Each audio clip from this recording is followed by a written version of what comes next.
Yazi anger ifana nomnikazi wayo. I-anger ifana nebhomu. Ibhomu alidestroy kabili. Okay. Ibhomu aliqhumi kabili. But ibhomu liqhuma kanye. But nalo mele aqhuma liyaphela.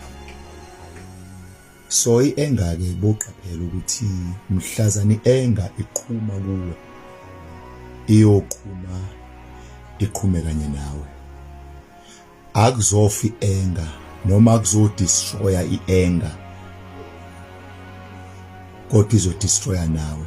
Noma i-anger yakho ayizoba against abantu abakusurroundile, kodwa izoba against abantu abakusurroundile, even yourself. Be careful ukuthi i-anger ifana nebhomu, time bomb, elithi mhlazana eliqhuma ngakusasa ufise ngazuthi ungangena endlini ucashe ungaboni umuntu, ngoba ubona amaphutha amaningi owenzile, ubona amaphisa amaningi owadestroyile ongeke ukwazi ukuwaphutha together futhi, the broken pieces.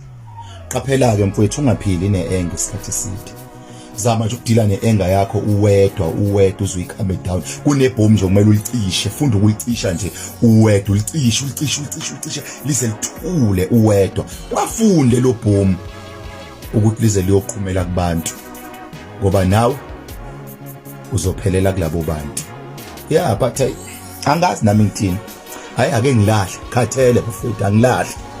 Hayi, good night.